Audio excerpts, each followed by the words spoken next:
welcome to Debattle Royale, the podcast dedicated to discussing the hottest issues in esports and video game entertainment. In today's episode, we'll look at topics from Valorant, Overwatch, League of Legends, and more.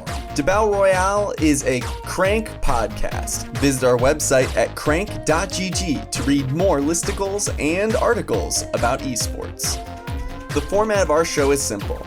We're going to debate 5 different questions. At the end of each debate, we will then take a vote to determine the consensus among our Debattle Royale hosts. My name is Aaron, and as always, I'm joined by Olivia and Austin. Hey guys. Hey there. Hey. All right, so the first topic for today is, are Counter-Strike Go and Overwatch League players jumping ship too soon for Valorant? So for those of you who are not following the Overwatch and Counter-Strike scenes, there have been a ton of retirements over the past couple of months. Most notably, Sinatra, who's the Overwatch League MVP, jumped over to Valorant to join the Sentinels in the middle of the Overwatch League season, which is a really bad sign for Overwatch, but we'll get to that later. He was joined by former Counter-Strike Go professionals from Complexity Gaming. So there's been just dozens of signed, successful, stable players who have left their esports to pursue Valorant. The odd part is that Valorant is still in beta. There is not a professional competition series with money on the line at the moment in Valorant. There's been a couple small sort of community tournaments, but not anything real. And many of these players are leaving their current esports without any offer from a Valorant team. So the question becomes, does it make sense to leave a stable team in the middle of the largest economic meltdown of the ever? This is the largest global economic meltdown ever, in hopes of being signed. Yeah, Riot hasn't announced an official tournament or structure for competitive Valorant at all. But they have been in talks with, according to them, I think they said thousands or something of teams and organizers. So they obviously have a plan. And I think what people are thinking is that they have such success with League of Legends and obviously have the money and the knowledge to sort of put something together that they're thinking Valorant will probably get the same treatment. And I think that these players, and also for CSGO, there's been endless amount of players. It's hard to even remember all of them. Freakazoid, Zelsis, like a million. But I think they're thinking that there will definitely be a scene and they want to be early, because the earlier they switch and start grinding, that they're going to be the ones signed and they're going to be the shining stars, the best players when it finally forms. So I think that you're right, Olivia. That Riot's going to have a good structure. And I think that speaks to the confidence people have in Riot, which is, a huge feather in Riot's cap, that people are willing to take such huge career moves and risks based off their confidence in Riot to support the team.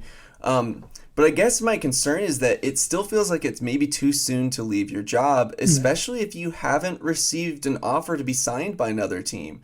We won't see any real Valorant majors until at least the end of 2020. So I think that it's a risk, and that risk might make sense for some of these players. They're like 19 or 20. They can afford to fail.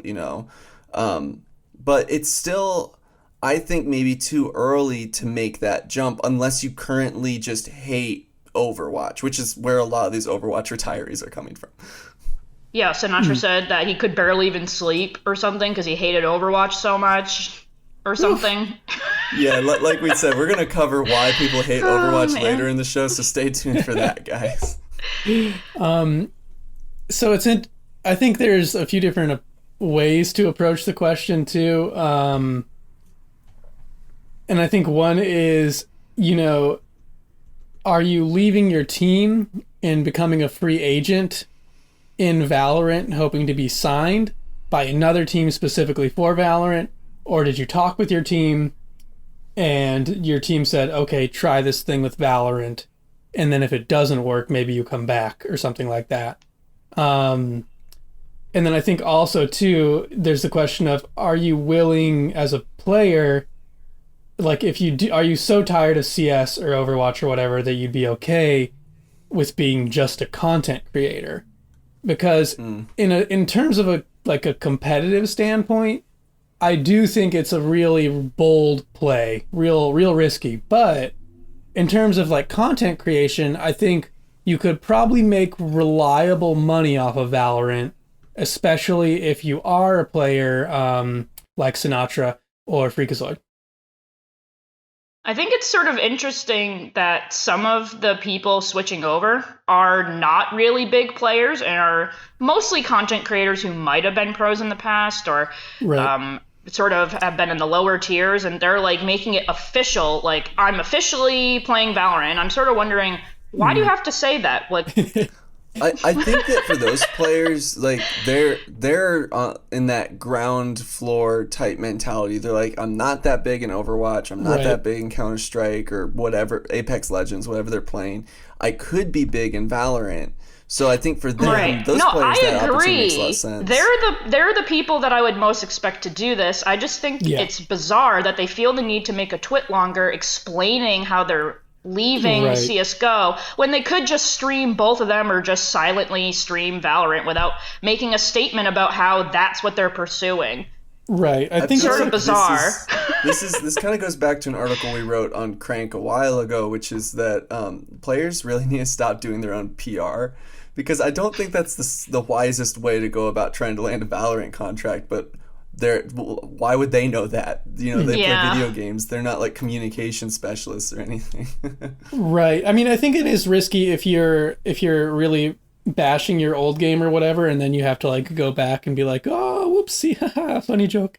But Yeah. if you're like, I think there's a sensibility to being kind of loud about your shift, because the Valorant like content creation and streaming sector is huge, like especially with beta keys going out and stuff. So trying to like make sure your audience follows you over and trying to just even get in on like the Valorant SEO, I think there's a wisdom to that, and I feel like that's probably part of the strategy. Probably some of it too is just that, like, you know, even players who are on like a lower rung or like a middling rung or whatever still have like decently large followings, especially in the bigger esports, and so they might just feel that obligation to say something, Yeah, especially for if they're leaving sure. their feel team like for this. If you're that good at the game, you guys are changing my mind, because like I came into this being like they're moving too quickly, but now I think that it is a bold move. But you need bold if you want to make it. Like if you want to be known for Valorant, you should straight up say I'm a Valorant player. So maybe Right. there is some power to that. Like you said, Austin. Yeah. I mean, interestingly for me, I'm like, I'm like sort of ambivalent or 50-50, I guess. It's strange because I don't follow Overwatch as much, and I follow CS, but in CS I think things feel pretty healthy. Like players like, you know, Stewie and stuff are picking up Valorant for content, but you don't see like Simple leaving the game. Like Cold Zera's not, like, as far as I know, is like most of the real tier 1 players in CS:GO don't seem to be leaving. But like, yeah, I don't know. It is an interesting thing both ways. The one thing I'll posit for the other side of things, right, which is be careful with your boldness, is sort of the TFT example, which is like this level of trust in Riot that's like so deep. Oh yeah. Is that like you actually think that Riot is doing something that Riot themselves don't necessarily think they're doing. Where like people were like, TFT, that's like the new Hearthstone, let's go. And then like a little later, Riot released Legends of Runeterra, which was supposed to be the new Hearthstone, and then everything got like split and weird. And Yikes. yeah, I don't know. So there's an element to be cautious just because you don't fully know what Riot's all about. And I think it's a little weird for someone. On the other hand, you said like the top players of CS:GO aren't leaving, but the top player in Overwatch League has left. Yeah, that's and nuts.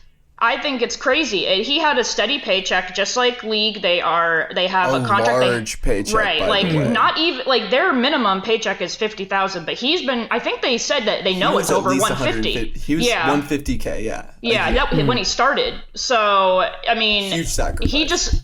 He just gave that up in hopes that the team. Like I don't even know the other people on his team. That I don't know them. So I've never heard of any of them. So before. I think they're it's sort of like just like hoping that something will happen, or else he's just with these bunch of no names making no money.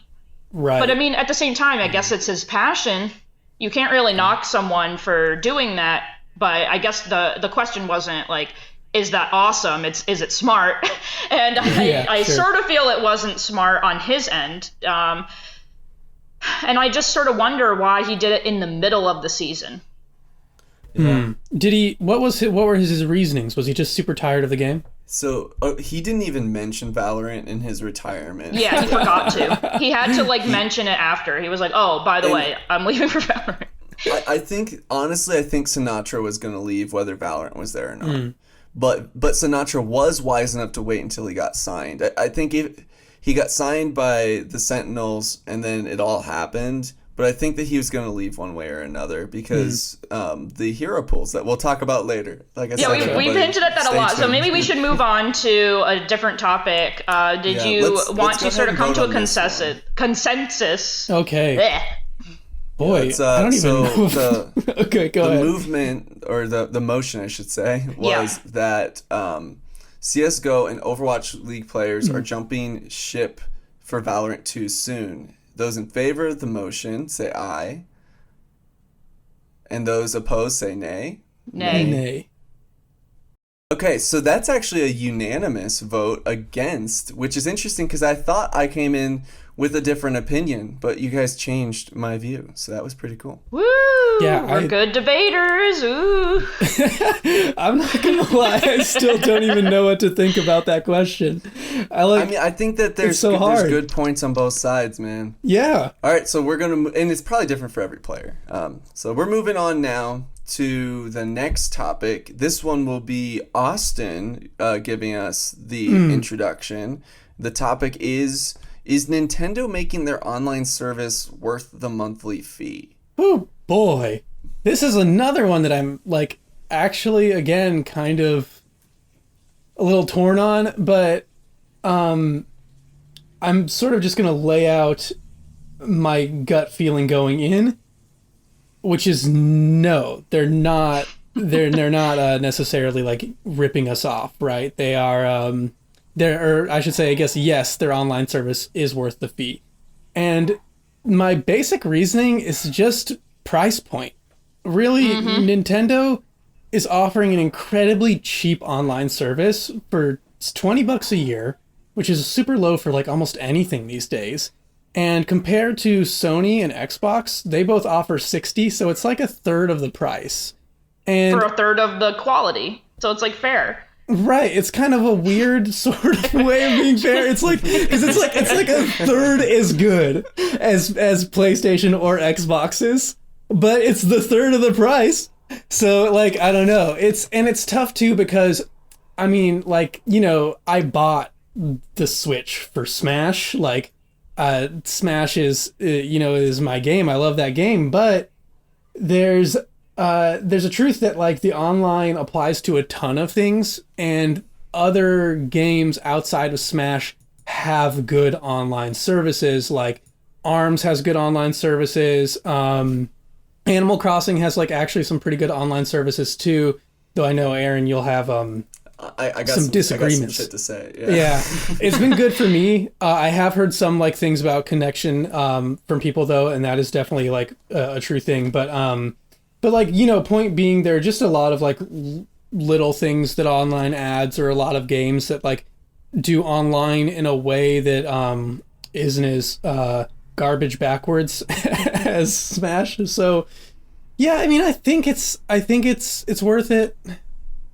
That did not sound like you were really convinced of it with no, everything. No, I'm not gonna lie about it. So in my experience, Nintendo Online has just been too unreliable to be worth any amount of money. That's kind of my stance. When Nintendo's service was free and shitty on the Nintendo Wii, and was the Wii U free? Yes. Okay, and the Wii U, I gave it a pass because it didn't cost me any money. But I believe that if you're making someone pay for the service, even as reasonable as it is, because the price is pretty low, that service should be better than what Nintendo's offering. So my partner, she likes to play Animal Crossings. She was visiting someone's island, I guess last week, because they're having a meteor shower, and every time a new person came onto the island, the connection would freeze for 4 or 5 minutes, and then it would either crash or recover. And this happened over the course of a couple hours until she just stopped playing. I think that it's pretty good if one person's visiting, but it seems like it struggles when it's more than one, when there's like quote unquote Animal Crossings parties.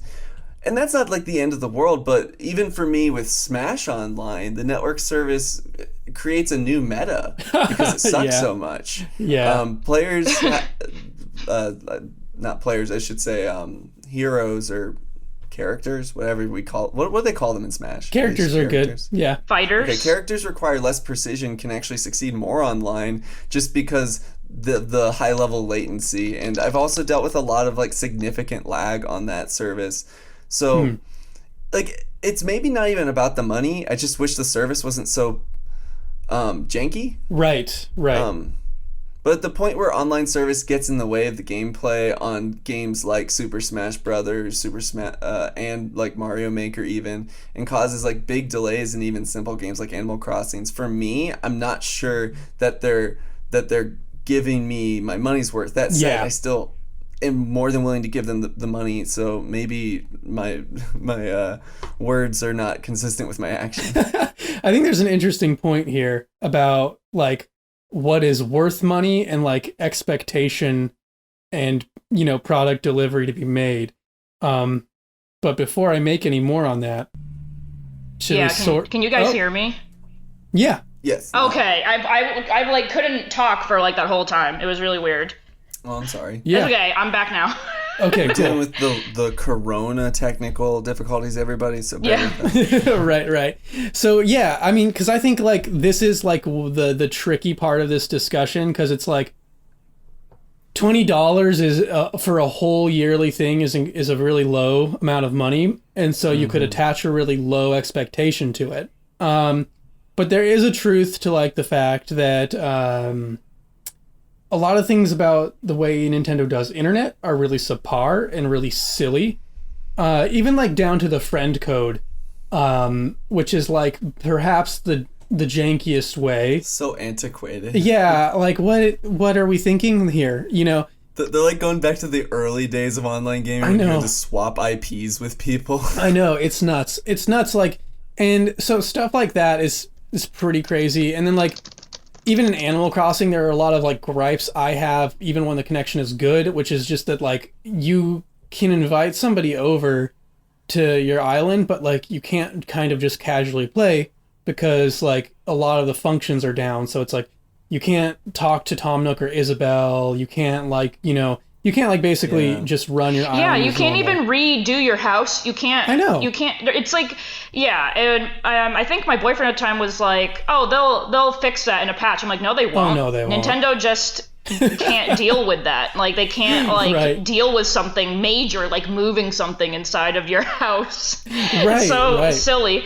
And I think, speaking overall about what's included, I think me and Austin talked about this a little bit, but they do have the classic games service, which is pretty cool. Yeah. But on the other hand, they don't even let you talk to people. You can't message people. You can't really like have real discussions. It's very weird. Like their internet really outdated. Yeah, their internet really revolves around like you can only play with friends. And I know that they're like, we're a kid system, we don't like even the code. Like even you have to send that code, and it's because they're like, we don't want people to add each other by accident. It's like, bro, you can just block someone if you are scared of them. The whole thing is just a little frustrating, and makes a lot of things inconvenient.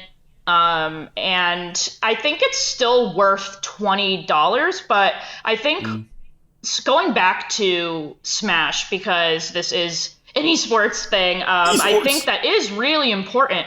Well, Austin, you spoke with Dabuz, really well-known Ultimate player, about his experience with online, and he basically said he hated it.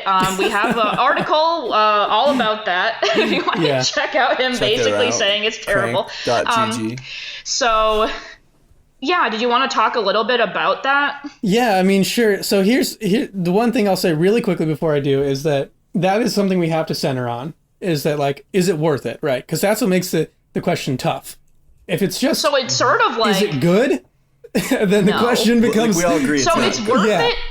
it. It's worth it if you like everything other than Smash. If you got a Switch because you want to play Smash, I would say no. But we'll vote on that. And that's the thing, is that's why I bought the Switch. I know, me too. But there are other... So it's not worth it to two of us. Well, that's the thing, though. I bought it for that, but then gradually came to see that Nintendo actually is kind of killing it with the Switch, and there are a lot of really good games, and even some solid I play a lot of games on the Switch, but I don't play a lot of games that are online on the Switch. Like I play like Dead Cells and stuff like that. Yeah. But should they get away with it, though?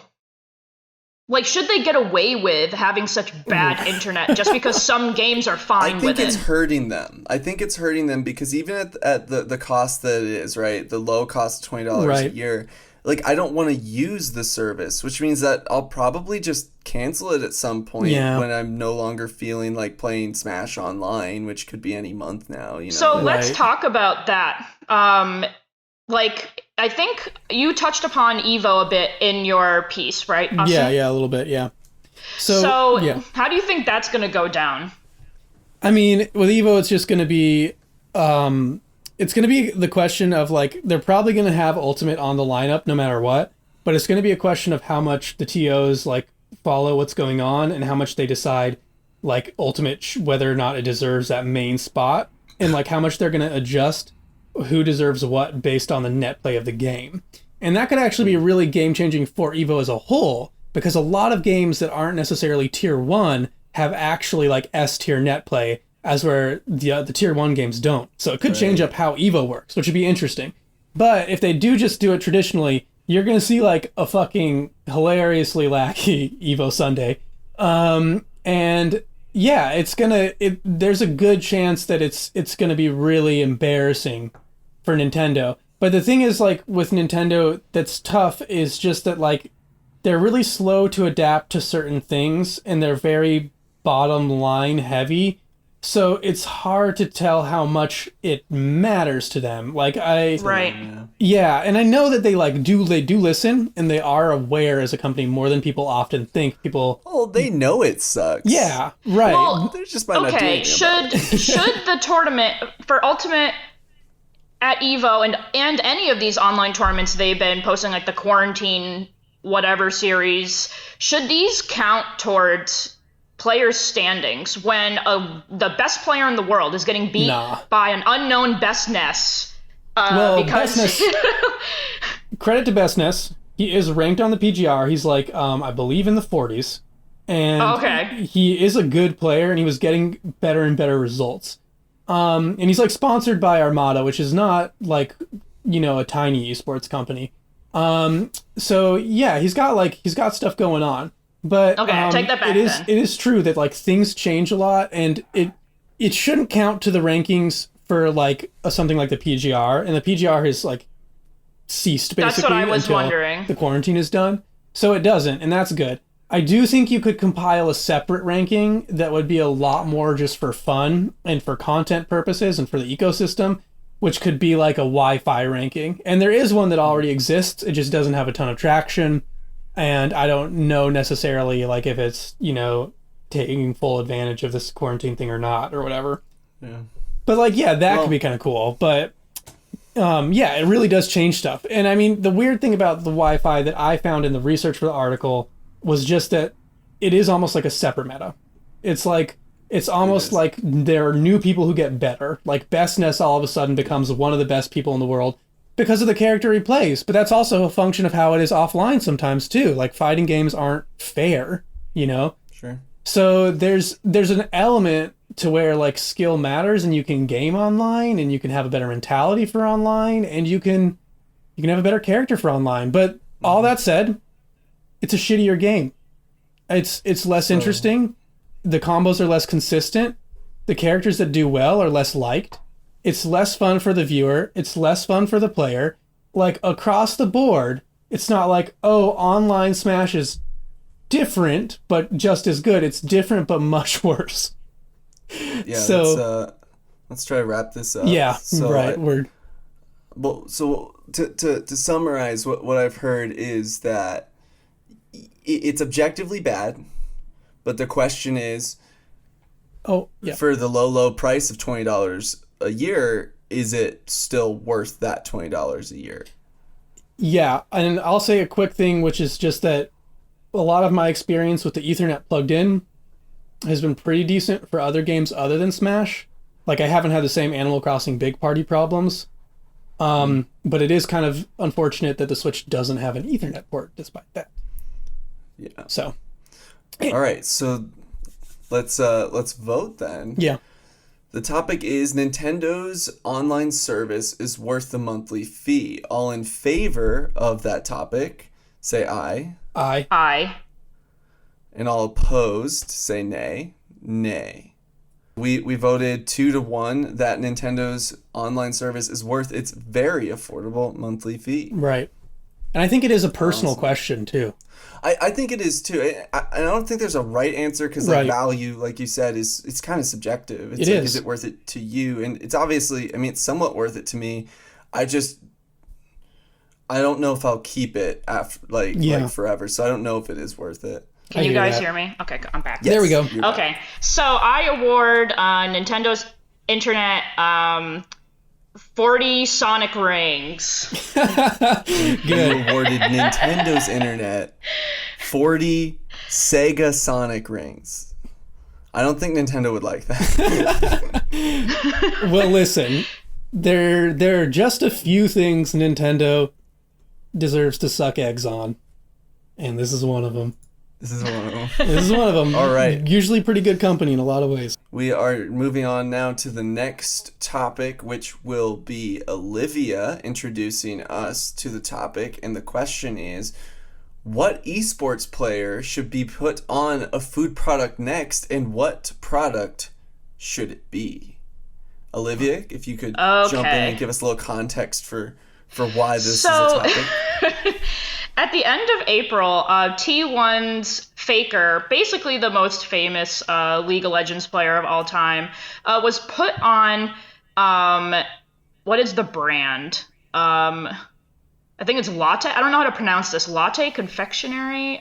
Basically a really famous ice cream company in South Korea put his face on their ice cream products, which are chocolate, vanilla, and apple, which are interesting flavors. And I guess that sort of got me thinking, like, which esports figures deserve to be on a food, and which one would it be? And I sort of was thinking, obviously, Hungrybox. His whole persona is that he likes food. He has his own show, eating wings, talking about hot sauce. I think he had a show for a while as well where he went to different places while he was traveling for Smash, and he would sort of discuss the food he was eating. And I think this would just really bring it all together. And I feel like it should be on a package of crab legs. Good round. It's the joke that never dies, the joke that is funny forever. I just can't. Just the fact that someone thought they're like, oh, I have a crab. I was going to eat it for dinner, but I'm just going to put it in my pocket and sneak it into a big esports tournament and throw it. Like, what? How Had did to be that cross premeditated. Like, so weird. How does that cross your mind? No, it's strange. So, and Hungrybox himself has actually made jokes about the crab and in his own videos and talked sort of about that. So I think this would definitely be on brand for him. Yeah, he said it's a career defining moment. It literally changed the way that people approached him, and it made a lot of people take the hate that players get more seriously. I think it's a pretty good one.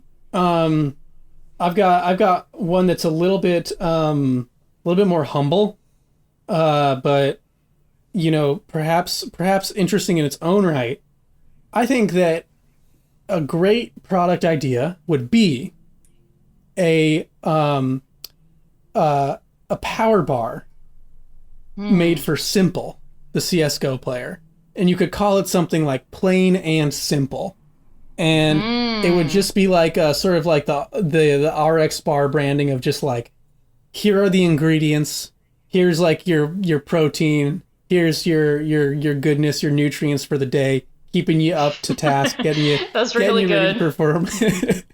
and basically, I think the reason it works well in this case is because it's a pun. Yeah, we got it. Oh yeah, the pun too. But CS:GO is kind of like a almost jockey, but not quite jockey esport. Like, it's not quite Call of Duty, but it's there are a lot of dudes in CS:GO that are weirdly known for being muscular. Right, exactly. So I think you've got like a lot of opportunity in that esport.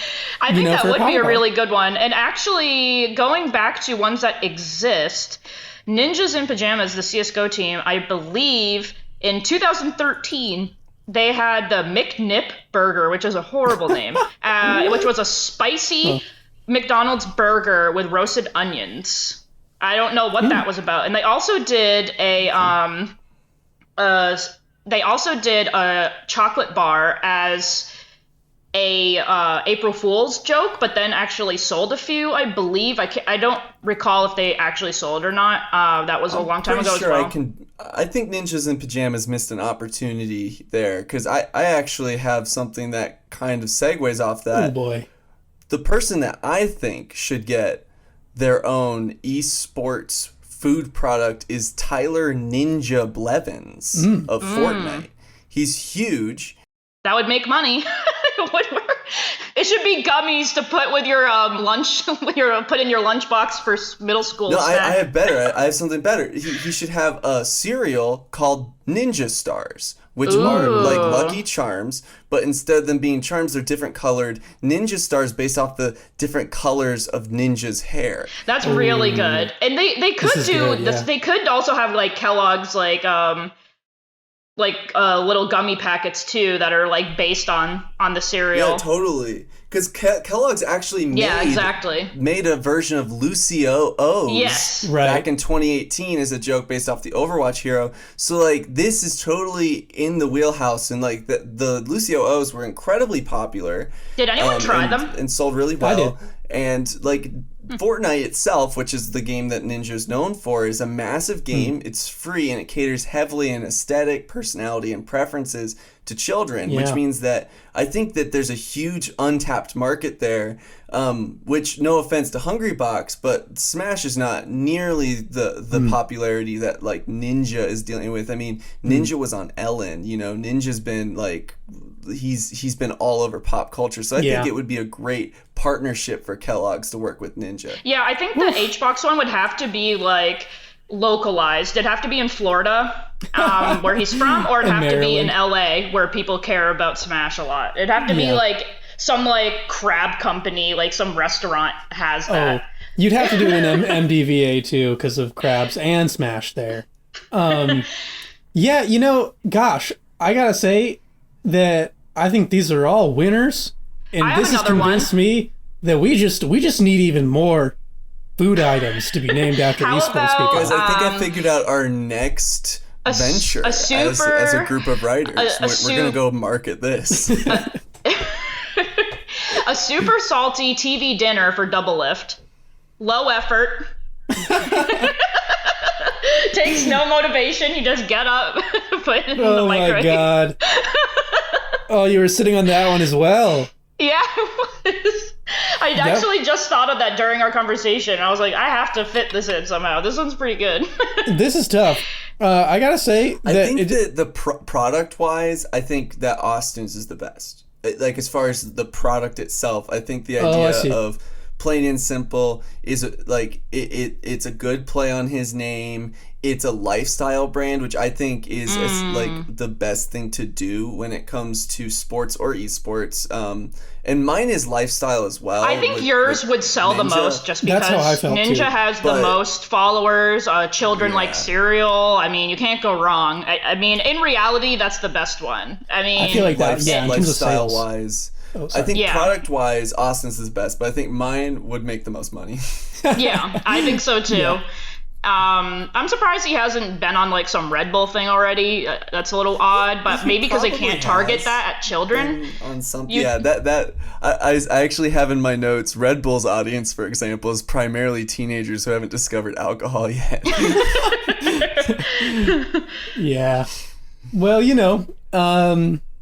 so how do we let's take a look at this question. Let's see what our wording is, and let's see how if we can suss something out. Which one should? Like, which one's the best one? Which one do you think? I think the real question comes down to what is our criteria? 'Cause Right. for me, if the criteria, like we said, the criteria is to make money, I think it's Ninja. Me too. If the criteria is purely the best product, as far as something that like I would actually think about buying, regardless of like whether my opinion on it, for the purpose of the debate, I think it's Austin's.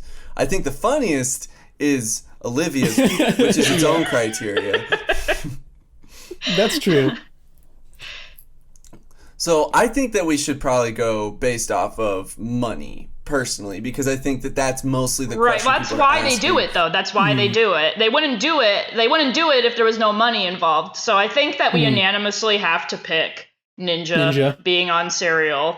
I'm okay with that. All right, let's take the vote then. Which esports player should be on a food product, and what should the product be? The first option is Ninja with the Ninja stars. All in favor say aye. Aye. Aye. And that's unanimous. The other two options, of course, were the crab legs with Hungry Box, and then the plain and simple bar with Simple from CSGO. So those were all really cool answers, everybody. Yeah, that was an interesting one. It's interesting to kind of think about the parameters.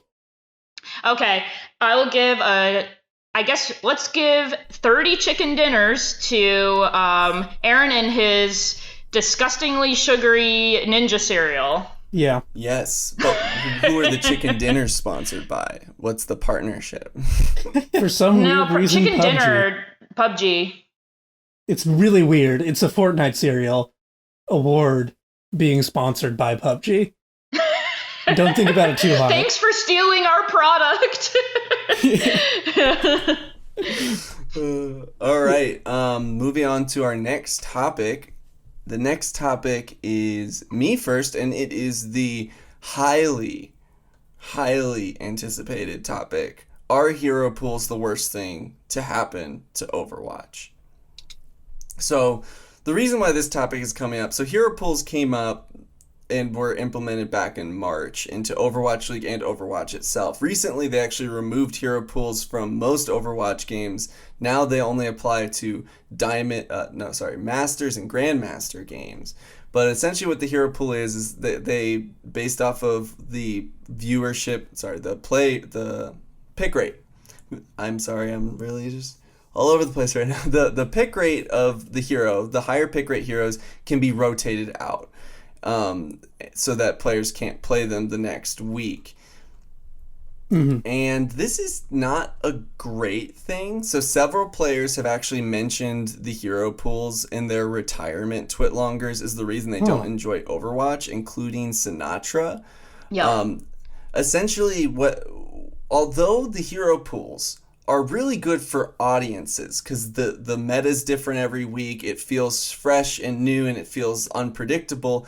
That unpredictability is exhausting and horrible for the organizations and the players themselves because they can't iterate or improve. The meta is never the same. They can never get better at the meta because the meta is different every single week. Today, the Houston Outlaws coach Dream said on Twitter that he thinks hero pools are the worst thing to ever happen to Overwatch. And this is a man who went through GOATs. Yeah, so speaking of GOATs, that just proves it, because even though GOATs was pure shit to watch and was so repetitive, they could get good at GOATs, and that had strategy, and they could get better at it, and you could see which teams were coming out on top. Like, there's no talent. There's talent involved, of course, at the top tier of Overwatch, the Overwatch League, but you don't know what team is actually the best. Like who knows which team is actually the best skilled team right now? You don't know, because there's no consistency. No one's getting better. No one's like, oh, GOATs is the thing. Well, let me try this strategy, or let me do this. Like, it's literally different every time. So it's hard to even know which teams are good and which ones are just getting lucky. So, quick interjection. Can somebody give me a quick rundown of GOATs? Okay, GOATs was a composition in Overwatch before they had the 2 damage, 2 tank, 2 healer role lock. There was this composition that involved 3 tanks and 3 healers that just dominated the meta for like 9 months. And they tried so many things to break it, and they just couldn't. Huh. Yeah, no matter what other teams did. Like, they would try Sombra, they would try Reaper, nothing. It was always the same tanks and the same healers. That's what made it even more boring to watch. It was the same 3 tanks, same 3 healers, over and over and over. Every game. It was just so dominant, because the strategy was so boring to watch, because basically they were just grouped up, and they would slowly charge forward and just were like an impenetrable wall of tanks that were getting healed constantly. Yeah. And it was just like, it was so boring to watch. But the teams actually were quoted as saying that they loved GOATs, and a lot of the teams didn't even want 2-2-2 roll lock, because they loved GOATs so much, because on their end it took a lot of communication and strategy. They had to think a lot about what they were doing, so they loved it. But now they're complaining, because rightfully so, because they don't have that like consistent meta to sort of mess with and improve on. Yeah, well, this is always a thing of, like, for a sport or an esport, which is like balancing audience and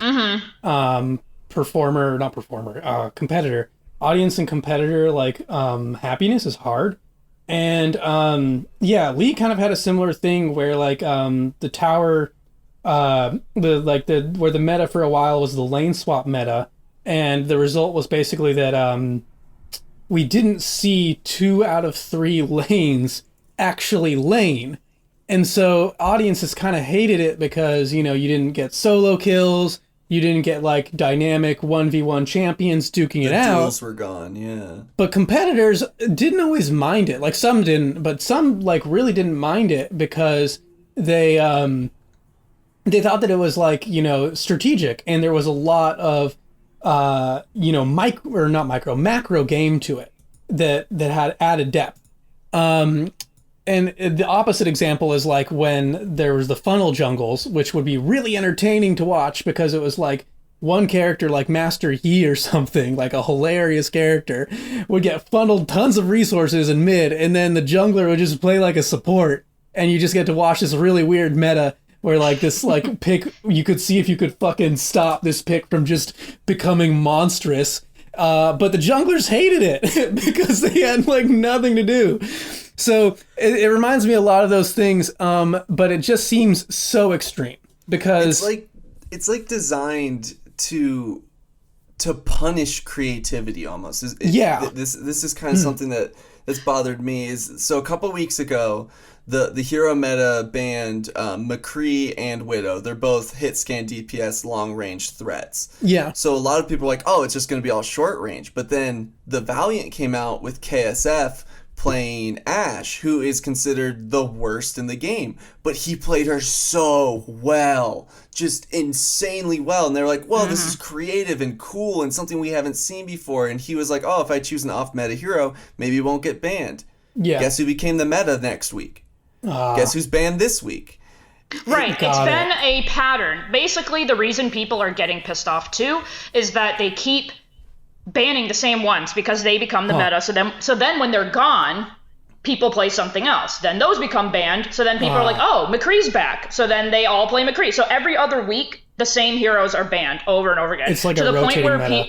Right, exactly. To the point where some popular streamers are basically like, let's all just play Mei. Like, everyone just play Mei. Because they're doing it for competitive, too, not just Overwatch League. So, like, even, like, competitive people.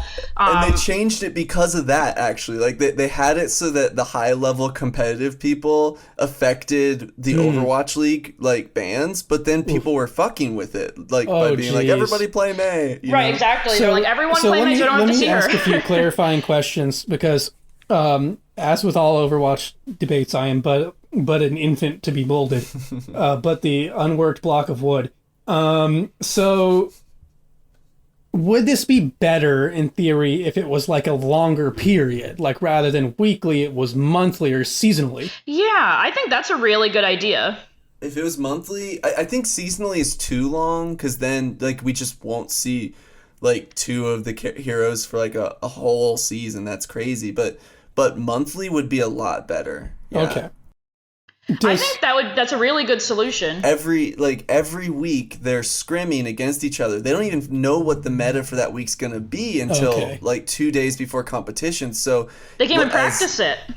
Yeah, AVRL, who's a caster for Overwatch, said that the current way it works causes, quote, personal and professional hardship leading to rapid burnout and resentment towards the game because they can never keep up. They always feel like they're behind. It's and also I can see just how that would be exhausting. So wait, hold on. Before we back on this anymore, does anybody like this? Is there a coach, a player of any repute or renown? So that's the thing. No one has come out and been like, we like hero pools as far as the competitors, but the audience is die hard that they love them. Interesting. It's a huge tension between this. It's the tension that you talked about earlier, Austin, but it's becoming increasingly militant on both sides.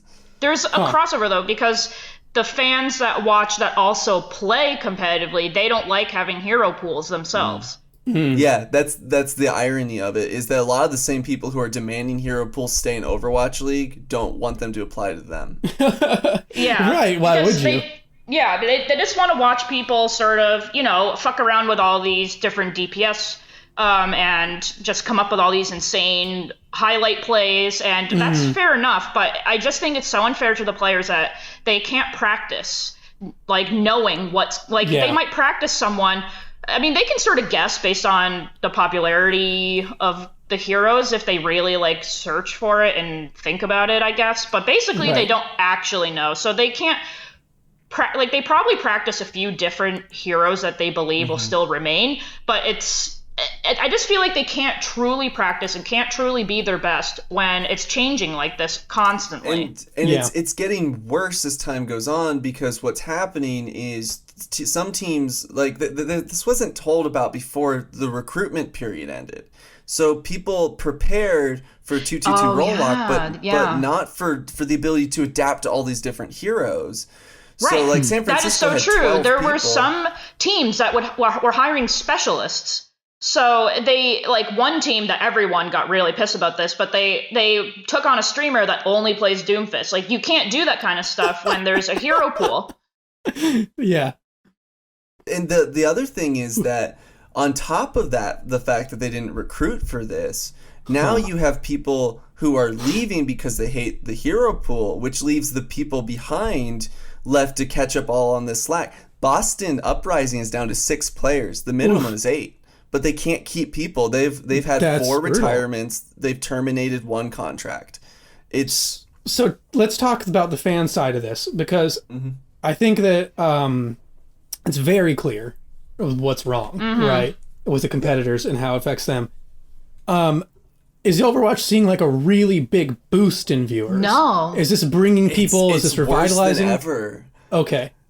But that might be because it's on that YouTube. That could, cares. Like we said before, I think, like we talked about before a few weeks ago, I think it might be because they're so separated from the esports world, just existing alone on YouTube, that I think it might be affecting them that way. And also, all this Valorant hype is really hurting Overwatch.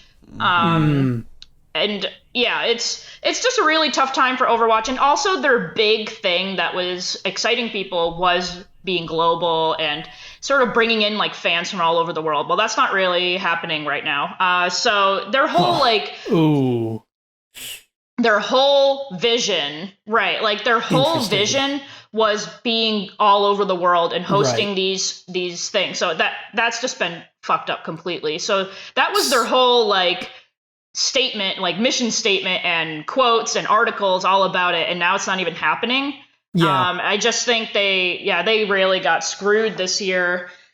So we can't look at viewership, really. I don't think so, because I believe that if there was still a lot of support for Overwatch and there was the global competition that people were promised and looking forward to, that I think people would be hype about seeing all these random heroes being played. Okay, well, so go. Oh yeah, sorry. Go ahead. So the other thing though is, even if we had those global competitions, right, the players would be even more burnt out, because that means that they would be traveling even more. The whole thing is that Overwatch League has mortgaged the mental health of their players to try to please a fan base that is pretty ambivalent towards them. And that's not good. Before, when this is sort of random but pretty interesting, before when they announced that there was going to be global competition, before we weren't allowed to travel, a lot of players were actually thinking of having a strike. Because I mean, think about how much travel this is. They were going to be like like the New York Excelsior, for example, would have to travel across the entire country to California, to Texas. They'd have to go to Paris, South Korea. I mean, these are really, really long trips, and they weren't able to get like good. What is a good one, like business? I don't even know. Business class stuff. Like they weren't able to get them that, because they're obviously getting deals for being like, hey, we're going to be bringing like 20 people on the plane. So, they're getting like deals for, and they're like, wow, so we're going to be traveling for basically like 1.5 days, sitting in this uncomfortable seat, and then we're going to just cram all this practice in. And that was before the hero pools. So that's compounding on issues too that are already there with Overwatch players and already there with the streaming. So there's a lot of stuff going on. The one last thing that I have to ask, it's how this whole thing is like phrased as a question, right? So it's, are hero pools the worst thing to happen to Overwatch? So what I want to ask is there anything in contention, right? This is a bad thing. That's clear enough. Is there anything in contention? That's exactly what we were just talking about. Is the question is at this point, is global travel, would that have been worse than hero pools? What I think is the issue is that hero pools is so bad that on top of all that traveling, they would have had like 4 days of practice. And during those 4 days, 2 of the days, they wouldn't even know what the meta was. Yeah, exactly. Okay. So I think it would have destroyed it. Like it would have on the player side, it would have been like the season would have been more destroyed than it is right now. Yeah. So is there any meta, anything that rivals?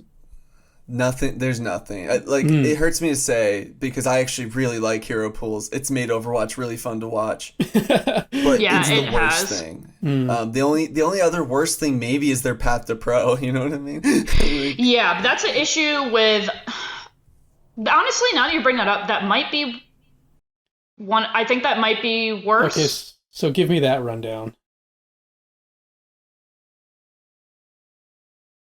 Even before that, though, when me and you were talking about this, there was people dropping, even like well-known teams. Their version of academy teams were like quitting left and right. So like academy teams, there's not a single active academy team that I know of left in North America. Oof. Okay. And they lost 16 in like 4 months. 16 teams.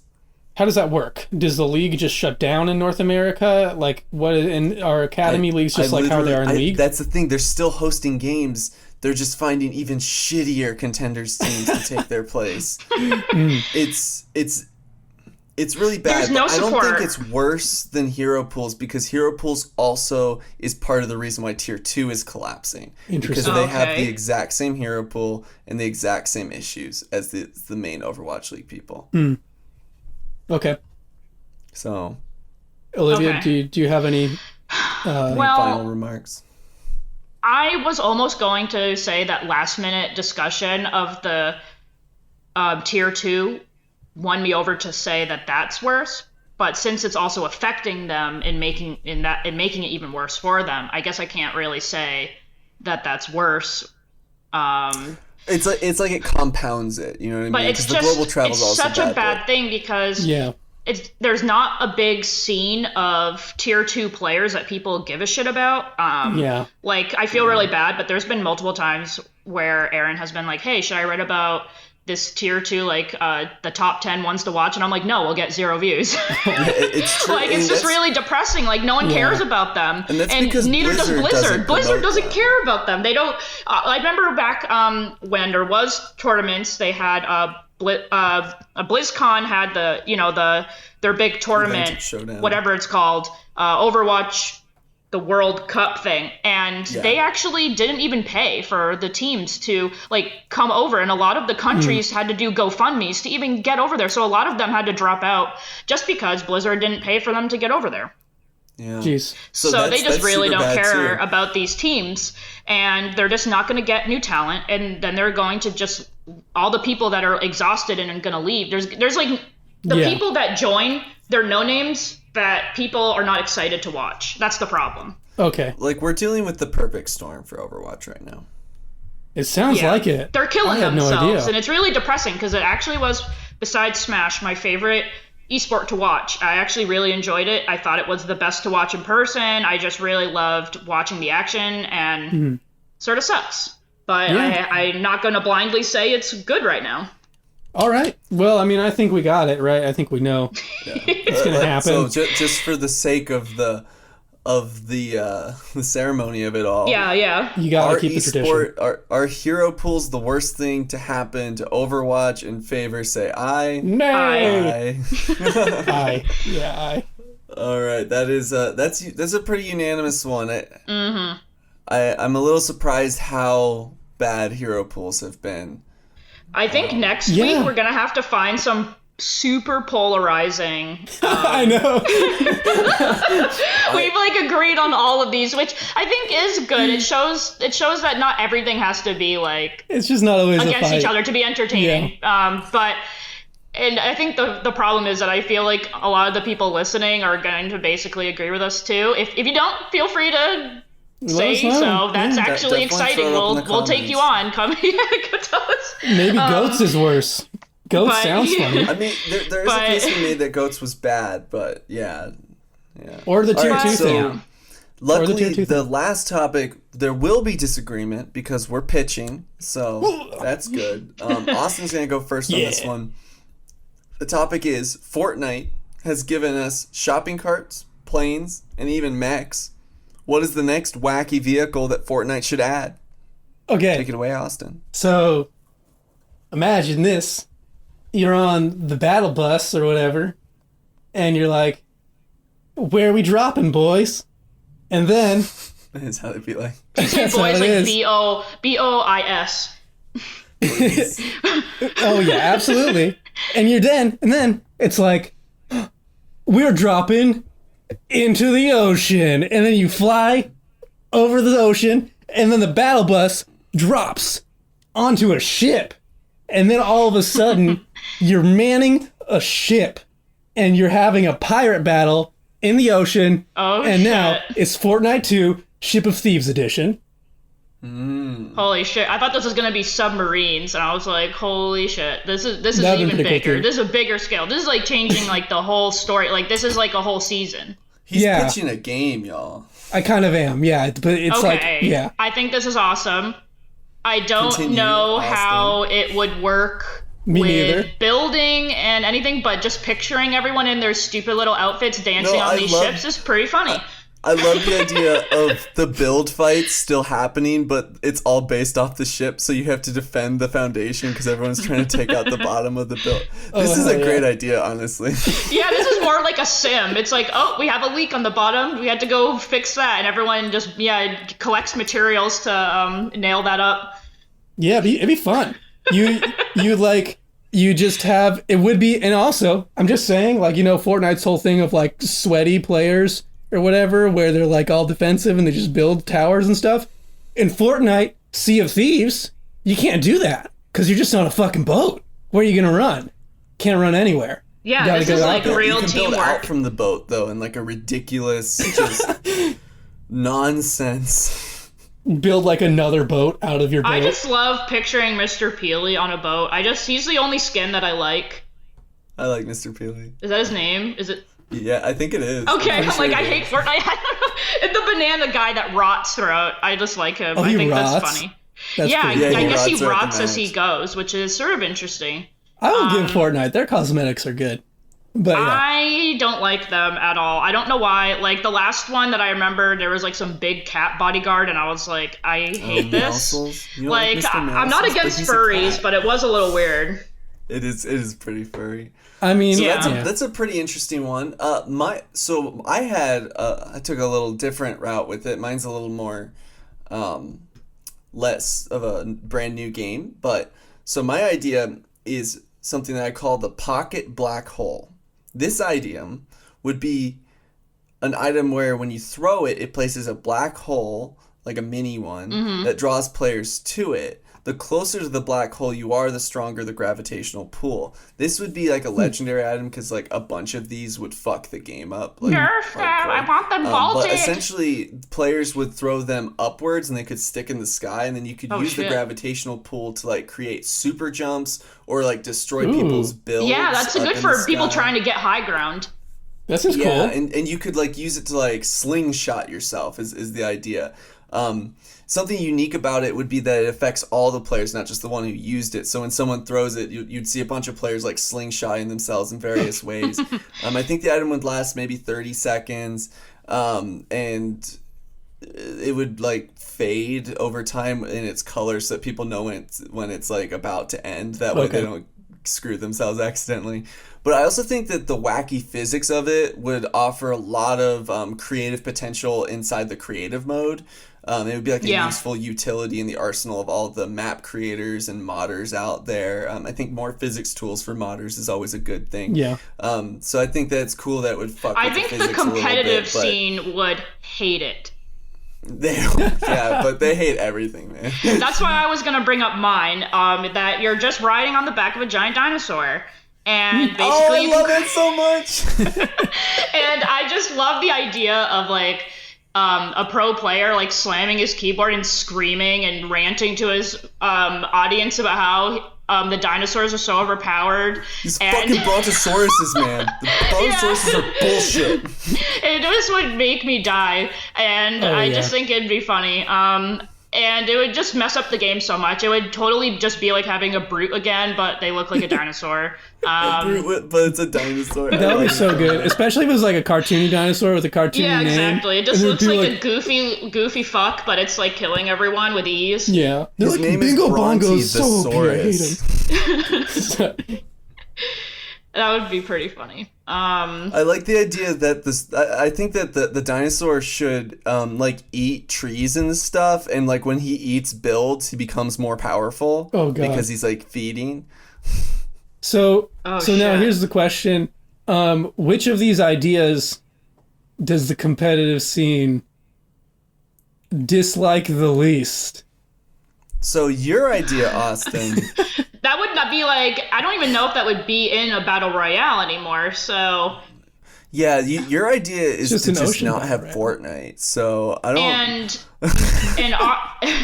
And Aaron's idea, I sort of picture it as like the items in Ultimate, where people, well, even in any of the games, like they don't want it at all. But when you're doing like, what are those things that they're trying to bring it into Ultimate? They did it a ton. Oh, the combos, like in N64, when they would use all the items to like make all these creative combos where they would just do like a one-hit KO in a very fashionable way. Basically just for Japanese people to show off how like good they are at being weird like that. I think that's where yours would fit. Like the people in creative would be like really showing off like all these like crazy combos and tricks they could do with it, but it would definitely be a great everyone would be so tool. pissed. So What But they have been weaknesses? asking for mobility, though. They have been asking for mobility. So I think that this is kind of in semi like in line with the way that they've used mobility items in the past. And I think that if you limit the number of them properly, it wouldn't be too oppressive. If they were like a really common item, that would be just devastating to the game. But if there was like one or two of them that showed up in the final circle, and you used to have crazy final circle fights with people slingshotting themselves to high ground and stuff, I just think it'd be really cool. That'd be cool to watch. I think it is cool. From my understanding, with Fortnite, part of like what's boring about it, like even when I've tuned in, is that competitively, it's a lot of people just like building these like big towers. And so the action becomes defensive and hard to follow. And I feel like the black hole would be good, especially if it was sucking in like buildings of like kind of forcing people out and like. Well, that's why the dinosaur is good. Oh, but they'd get the dinosaur takes all the builds from you. That's true. The dinosaur would do that too. So this is an interesting thing too. So Olivia, how accessible is this dinosaur? It'd be like the brutes. It'd basically be like the brutes. I want to take Epic's. I want to take Epic's response and say, I don't give a shit that you guys don't like it. We want really, really bad players to have the same chance of getting kills as the pros. And and every single person basically has a chance to get these. Okay, so I'm gonna say I understand where you're coming from, but I don't want to be that spiteful to Fortnite. So I'm currently favoring Aaron or my idea, just because it hopefully. You don't want a bunch of dinosaurs just stomping around, getting like one-hit KOs on people that are like actually doing something good. Interesting. As somebody who's just you care way too much about competitive integrity or whatever. I just look. It's a thing of other people's happiness. And I just feel bad for him, you know? Yeah, I agree. But in reality, as funny I as it would be. think Aaron's is the best for if just adding to the Battle Royale mode. Right. And yours would be like a whole new mode that I would like to see. But I guess it doesn't even have to really be in Fortnite. That could be just like any game. Like Sea of Thieves, I don't even remember watching anyone or play it or hear about it. So I'm not sure how that was, but if there was a game like that was a bit more competitive and sort of like trap people closer together so they were forced to like basically fight the whole time and rebuild their ship, that'd be pretty cool. I would play a Sea of Thieves Battle Royale. That sounds awesome. Right? Yeah. Because I think it kind of solves like some of the Battle Royale issues too, and you're like working with limited resources and like land things. Could be a lot of tactics to it. There actually is something kind of similar to that. It was like a indie steampunk game, but it was airships. Oh, cool. It was like teams of 4, and like each person had a different role, like, you know, sails and guns and stuff. It was pretty cool. So I think that your idea would be a good game. Just not certain if that's really like within the confines of the question, which is an item. Oh, was it? Or a wacky vehicle, I should say. Oh, I imagined it. That was what I meant by wacky vehicle. It's a whole freaking boat. It is a wacky vehicle, and there is a world in which your interpretation of this question is correct. But that's not this world. But I mean, I'm not saying that. It's if you make the right argument, maybe. I see what you're saying, because okay, so here's how I look at it is, when I thought of wacky vehicle, I definitely thought, okay, boat is a vehicle. The bus falling into the ocean and turning into a boat would be sick. But a battle boat is a new game mode. Yeah, right. So it ends up becoming a new game mode, I guess, because it must. And if you think of it as purely vehicle in the dictionary definition sense, which is sort of how I was operating, because you're within the question, I think, yeah. Right. But as far as how it functions within Fortnite, that becomes the weird question. Right, yeah, for sure. Like, is this another game? Is this a game within a game? Yeah, that does get real weird and tricky. I think yours, Aaron, is definitely sort of to the spirit of the question, or sort of to the spirit of the Battle Royale, of like adding something new to the Battle Royale. Yeah. So, how do we settle this, y'all? Well, I think we just vote. We just man. vote. Yeah. Let's do it. Just vote. All right. So, I'm gonna go through each option. Let's start with Olivia's dinosaur. All in favor of the dinosaur, say aye. Okay. All in favor of Austin's alternative ship battle royale mode, say aye. I And all in favor of the pocket black hole, say aye. Aye. Aye. I'm trying to help yeah, the that's pretty pros reasonable. here.